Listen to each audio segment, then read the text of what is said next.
안녕하세요. 오늘은 이후경 박사님의 글 ESG 경영과 신구 갈등 극복의 지혜 이걸 좀 깊이 들여다볼까 합니다.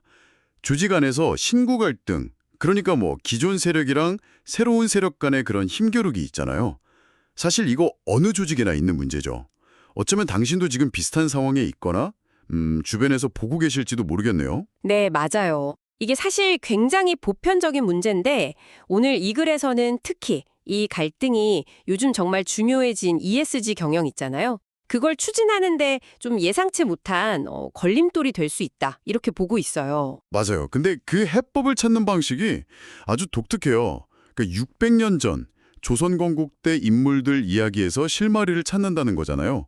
상당히 좀 흥미로운 접근이죠. 네, 그래서 오늘은 이 글을 보면서 신구 갈등이 도대체 왜 ESG 같은 새로운 경영 패러다임에 문제가 되는 건지 그 본질부터 좀 파헤쳐 보고요. 그리고 이제 고려 말의 그 혼란기 속 인물들, 정몽주, 정도전, 이방원, 이 세 사람의 삶과 선택을 통해서 우리가 배울 점이 뭔지 그 지혜를 함께 찾아볼까 합니다. 혹시 조직 내에서 변화를 이끌어야 하거나 아니면 좀 갈등 상황을 겪고 계시다면 특히 더 귀 기울여 보시면 좋을 것 같아요. 좋습니다. 그럼 바로 본론으로 들어가 보죠. ESG 경영하고 신구 갈등, 이게 대체 어떻게 연결되는 건가요? 그래서는 ESG가 그냥 구호로만 끝나면 안 되고 진짜 성과로 이어지려면 구성원 모두가 이건 내일이다 이렇게 여기고 실제 업무에서 실천해야 한다. 이른바 전사적 내재화.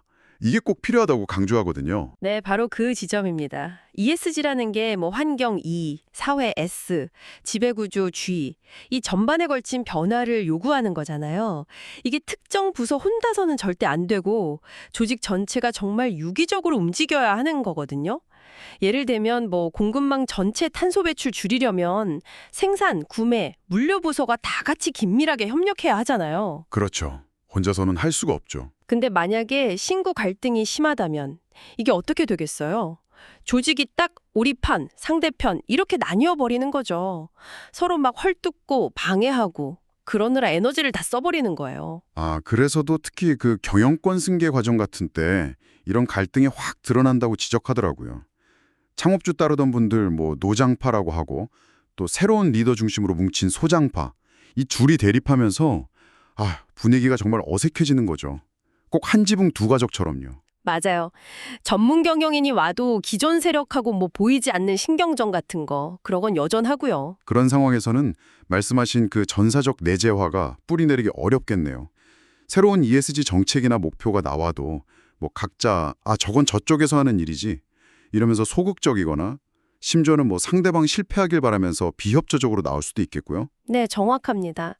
그러다 보면 중요한 ESG 과제들이 그냥 부서 간에 서로 미루다가 흐지부지 되거나 그냥 형식적으로만 하는 척하는 수준에 머무를 위험이 커지는 거죠. 글 표현이 참 인상적이었는데 신성한 예배당에 스며드는 분쟁의 비린내 같다.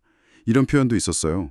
그러니까 조직 공동의 목표보다는 편 가르고 눈치 보는 게 먼저가 되고 악성 루머까지 돌고 그런 불신만 깊어지는 거죠. 구성원들은 어느 편에 서야 하나 혼란스러워하고요. 네, 맞아요. 이런 갈등 상황에서 사람들이 보이는 아주 본능적인 반응을 프로이트 개념을 빌려서 설명하죠. 투쟁 아니면 도피, fight or flight.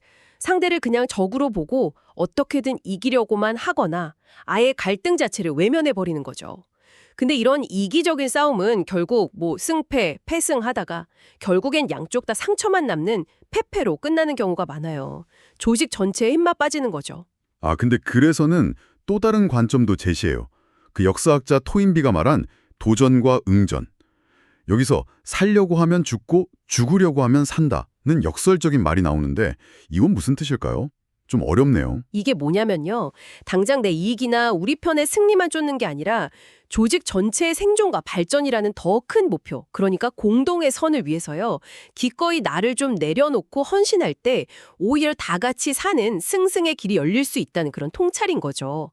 그 슌페표가 말한 창조적 파괴처럼 조직도 낡은 생각이나 방식을 과감히 버리고 새로운 도전에 맞서야 지속 가능하다. 이런 맥락하고도 통하고요.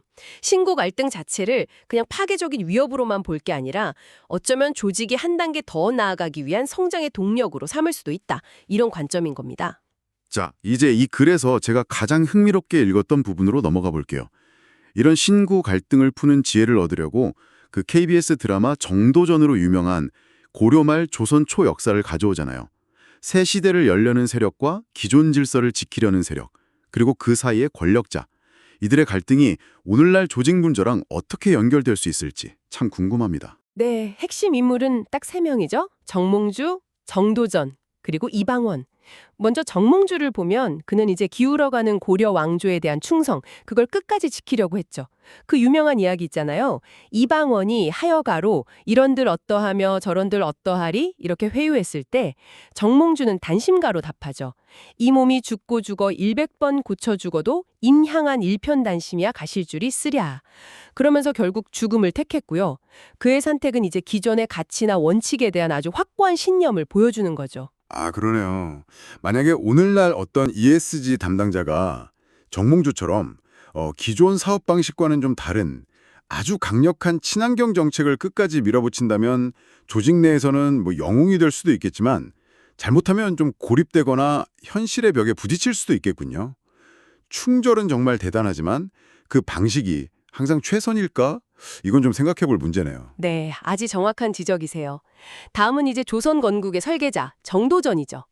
그는 낡은 고려를 뒤엎고 성리학적인 이상국가라는 새로운 비전을 제시하면서 혁신을 이끌었던 인물이고요.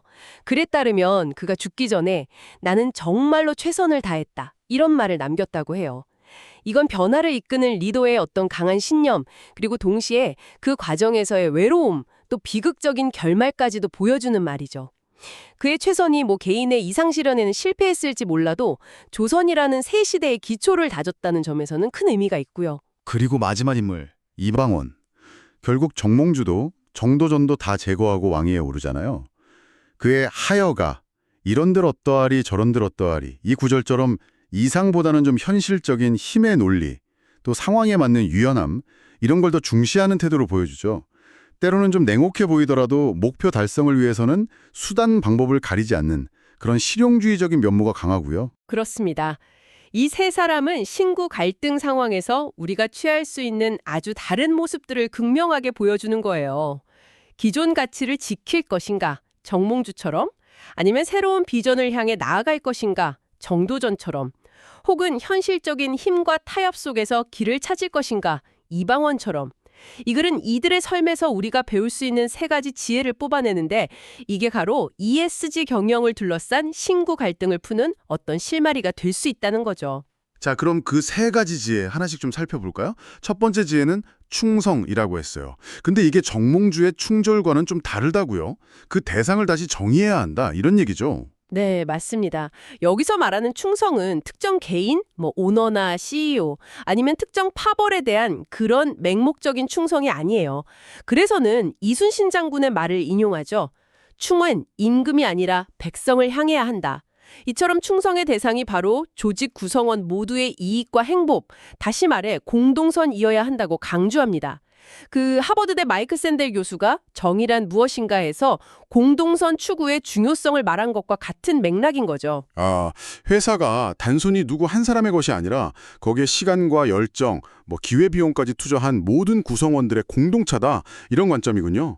듣고 보니 ESG 경영 목표도 사실 단기 이익보다는 장기적인 지속 가능성 또 모든 이해관계자의 번영을 추구하는 거니까 이 공동선을 향한 충성이랑 딱 맞아떨어지는 것 같아요. 예를 들면 환경 규제가 강화돼서 단기적으로 비용이 좀 들더라도 장기적으로 회사랑 사회 전체에 이득이 된다면 그게 공동선에 맞는 결정일 수 있겠네요. 네, 바로 그렇습니다. 특정 리더나 파벌이 아니라 조직 공동체 전체의 지속 가능한 발전이라는 이 공동선에 충성할 때 ESG 목표는 훨씬 더 큰 공감대와 추진력을 얻을 수 있는 거죠. 예를 들어서 신고 세대 간의 ESG 투자 우선순위에 대해 의견이 다르다고 해봐요. 이때 어느 쪽 주장이 우리 회사의 장기적 가치와 모든 구성원의 행복에 더 기여할까? 이런 공동선의 관점에서 논의한다면 그냥 파벌 싸움이 아니라 건설적인 합의에 이를 가능성이 훨씬 커지겠죠. 그럼 두 번째 지혜는 유연입니다. 이건 딱 들어도 이방원의 하여가 정신, 이런들 어떠하리 저런들 어떠하리 이거랑 통하는 것 같은데요. 근데 좀 걱정되는 건 이방원 방식처럼 유연함이 너무 지나치면 자칫 원칙 없는 타협이 돼서 ESG 목표 달성에 오히려 방해가 될 수도 있지 않을까요? 아, 네, 좋은 질문이십니다. 그래서 말하는 유연함이 단순히 뭐 원칙 없이 상황 따라 입장 바꾸는 기회주의적인 태도는 아니에요. 오히려 노장파가 가진 경험이나 연륜의 가치도 인정하고 또 소장파가 주장하는 혁신이나 변화의 필요성도 인정하고 이 양쪽 모두를 끌어안으려는 태도에 더 가깝습니다. 어느 한쪽만 무조건 옳다 이런 흑백 논리에서 벗어나는 거죠. 그래서는 여기서 노자의 무의자연 사상을 빌려 설명하는데요. 억지로 어느 한쪽을 누르거나 강요하지 않고 자연스러운 흐름 속에서 조화를 찾아가는 지혜, 이걸 의미하는 겁니다. 아, 노자의 세 가지 보물, 자애, 검약, 불가미 천하선, 즉 겸손이죠. 이것도 언급되는데 이게 유연함이랑 어떻게 연결되는 건가요? 네. 자애롭기 때문에 서로 다른 입장을 품을 수 있고 검소하기 때문에 그러니까 과도한 욕심이 없기 때문에 한쪽에 치우치지 않을 수 있고 또 겸손하기 때문에 상대방의 의견을 잘 듣고 배울 수 있다. 뭐 이렇게 해석해 볼 수 있겠죠. ESG 추진 과정에 적용해 보면 예를 들어 기존 사업 방식을 고수하려는 노장 세대의 신중론에도 귀를 기울여서 그 경험에서 배울 점을 찾고요. 동시에 새로운 환경기술 고입을 주장하는 소장 세대의 열정과 비전도 존중하면서 그 접점을 찾아가는 태도, 이게 바로 이런 유연함일 겁니다. 한쪽을 그냥 무시하는 게 아니라 양쪽의 장점을 어떻게 잘 섞어서 시너지를 낼까 이걸 고민하는 거군요. 그렇죠. 자, 그럼 마지막 세 번째 지혜는 최선입니다. 정도전이 남겼다는 말, 나는 정말로 최선을 다했다. 여기서 영감을 받았다고 했는데요. 근데 이 최선의 방향이 중요하다고 강조하더라고요. 네, 핵심은 누구를 위한 최선인가 이거죠. 그래서는 이 최선이 뭐 남이나 외부 상황에 대한 것이 아니라 궁극적으로는 자기 자신에게 부끄럽지 않은 최선이어야 한다고 말합니다. 그러면서 재밌는 세 가지 인간 유형을 제시해요. 첫째는 정치적 인간, 자기 내면 들여다보기는 두려워서 남이나 세상을 비판하는 데만 열중하는 사람이고요.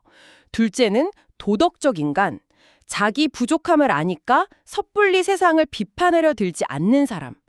셋째는 종교적 인간, 자기 마음과 세상사를 연결지어서 성찰하는 사람, 이렇게요. 그러니까 남 탓, 세상 탓하기 전에 먼저 나 자신에게 떳떳하게 노력을 다하는 게 중요하다. 이런 의미군요. 특히 갈등 상황에서는 상대를 비난하거나 험담하기 쉬운데 그 대신에 가엽게 여기는 마음, 즉 연민으로 바라보라는 조언이 참 인상 깊었어요. 부러웠거나 미운 감성이 아니고요. 맞습니다. 남을 비방하는 건 사실 자기 안의 불안감이나 열등감을 감추려는 방어기제일 때가 많거든요. 그 대신에 자신의 신념과 원칙에 따라서 맡은 역할에 최선을 다하고 결과는 그냥 담담하게 받아들이는 태도가 필요하다는 거죠. 외부와의 싸움 이전에 자기 자신과의 싸움에서 먼저 이겨야 한다는 겁니다. 그래서는 내면에서 하나를 이루면 파워가 생기고 외부와 하나를 이룰 때 평화가 찾아온다. 이렇게 표현하고 있어요. ESG 담당자라면 수많은 반대나 어려움 속에서도 자기가 옳다고 믿는 가치와 방향을 위해서 흔들리지 않고 최선을 다하되 그 과정에서 타인을 향한 비난보다는 연민의 시선을 유지하는 게 중요하겠죠. 네. 오늘 이유경 박사님의 글을 통해서 조직 내 신고 갈등과 ESG 경영이라는 이 두 가지 중요한 주제를 역사적인 통찰과 연결해서 아주 깊이 있게 살펴봤습니다.